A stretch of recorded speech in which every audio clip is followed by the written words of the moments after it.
They didn't just remove a chapter. They didn't just skip a paragraph. They approved a JSS1 history book for children, where the Igbo are erased and Biafra is buried in silence. Imagine growing up in a country that teaches you that your pain never happened and your people never mattered. Before we go any further, like this video, share it, and subscribe to Afriscope TV if you believe every child deserves the full truth. Now tell me in the comments, was this a mistake or a decision? So, the Nigerian government have approved a history textbook that excludes the Igbo nation. They approved a history textbook that excludes the Igbo nation. The second largest tribe in Nigeria. Did I say second? The first largest tribe in Nigeria, because we are the largest tribe. We are everywhere in the world, everywhere in Nigeria. They excluded us from the history book. You people have seen it. They are trying to erase us from the history, so that in the next generation, people will see us as minorities. Meanwhile, we are the largest ethnic group. Since they have erased us from the history book, when are we getting our referendum? When? It means that we are not part of them. It means that we are not one of them. So when are we getting our referendum? Olugo gendi bonile ya biako onu advocate for bodon kanyi. Because it's very clear that these people are tohani. And also why the whole. This is very, very wrong. Very wrong in every aspect. Just imagine a good history book or ya fundi Igbo ne or make sense. Does it make sense at all? This is unacceptable and we refuse it and we reject it. Even if this history book is only taught in other regions, it's still wrong. It's still very wrong. Ekucham. You know, Igbos are the most worthless tribe in Nigeria. Yeah, you heard it. Igbos are the most worthless tribe in Nigeria.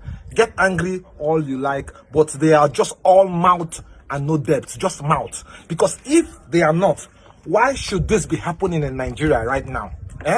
Why should this be happening? You know how they told us that they removed history from the Nigerian curriculum because they didn't want sentiment, you know, because of the war, the civil war. But history just got reintroduced to the Nigerian educational system. And guess what? Guess what they put inside here? See, before now, my son came and asked me, I said, Dad, I thought Igbos were the third biggest tribe in Nigeria. I said, yes. He said, how come there is no Igbo in their history book? I was shocked. I took their book and I looked at it.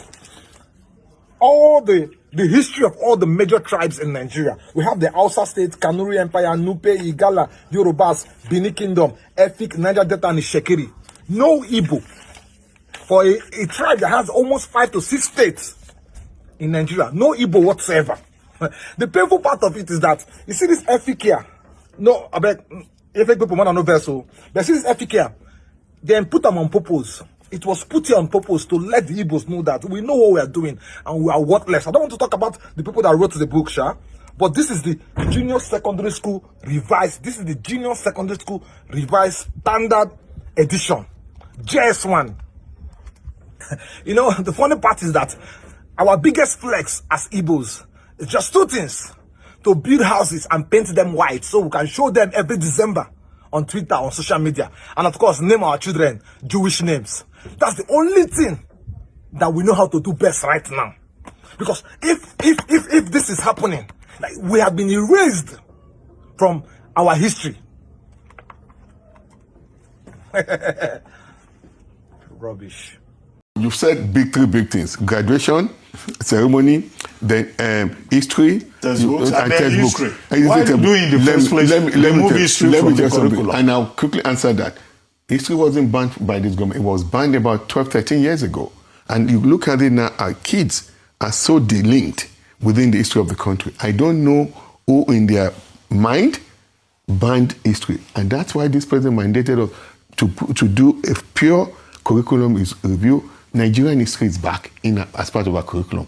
We instituted it, we started it. So Nigerian history is back. We did not ban it, but we felt it was wrong, and we could move swiftly to bring Nigerian history back.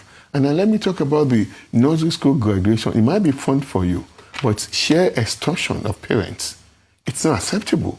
Why would you do graduation for a nursery 1, nursery 2 children? It's just sheer extortion.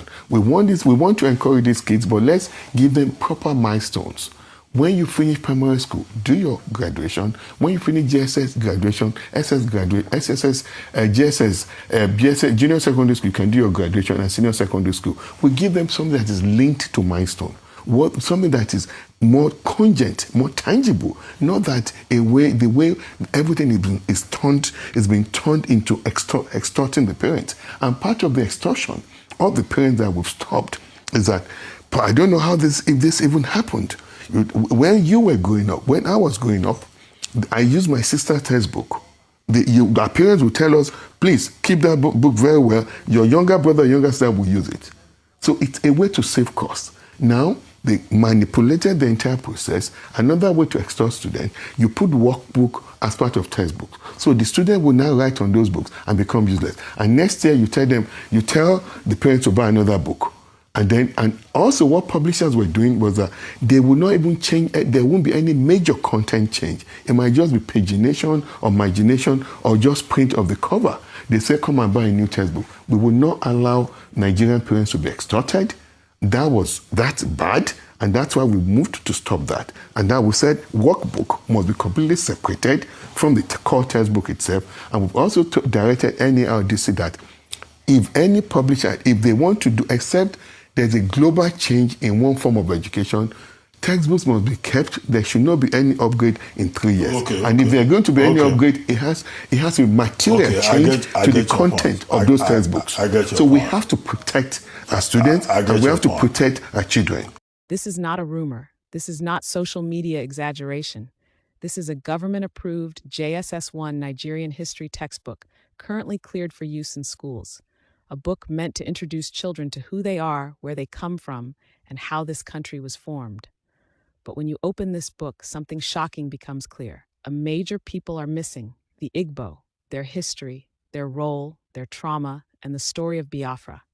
History is not neutral. Whoever controls history controls memory, and whoever controls memory controls the future. In this textbook, Igbo contributions to Nigeria are minimized, sidelined, or completely ignored. The Nigerian Civil War, one of the most defining events in this country's history, is treated with silence, vagueness, or omission. Biafra, a word that shaped generations, is pushed into the shadows as if it never mattered. This book is not for adults, it is for children. JSS1 is where identity is formed, where young Nigerians learn who belongs, who contributed, and who counts. When a child does not see their people in history, they grow up believing they were never important. This is how erasure begins, quietly, officially, and early. Let's be very clear. This book did not print itself, it did not approve itself, it was written, it was reviewed, and most importantly, it was approved. Approval means responsibility. Approval means someone looked at this content and said, this is acceptable for Nigerian children. This conversation is not about attacking any ethnic group. It is about power, process, and accountability. When history is distorted, every Nigerian loses. But when one people are erased repeatedly, silence becomes complicity. If this conversation matters to you, like this video right now, share it and subscribe to Afriscope TV, and answer this honestly in the comments. Can a country heal if it keeps lying to its children? Biafra is not just history. It is memory. It is grief. It is unanswered questions. Erasing Biafra from textbooks does not create unity. It creates denial, and denial has never healed a nation. So Nigeria, here's the question you must answer. Who decides what parts of our history deserve to be remembered and which people can be forgotten? If you believe history should unite us, not erase us, like, share, and subscribe to Afriscope TV, because the truth does not disappear just because it was removed from a book. Disclaimer: this video is for educational and informational purposes. It critiques published educational material and government approval processes related to Nigeria's history curriculum. This content does not promote hate, violence, or hostility toward any ethnic group, tribe, or community. The discussion focuses on historical representation, accountability, and fairness in education, and reflects concerns raised by citizens, educators, and parents. Viewers are encouraged to think critically, engage respectfully, and seek multiple sources when discussing national history.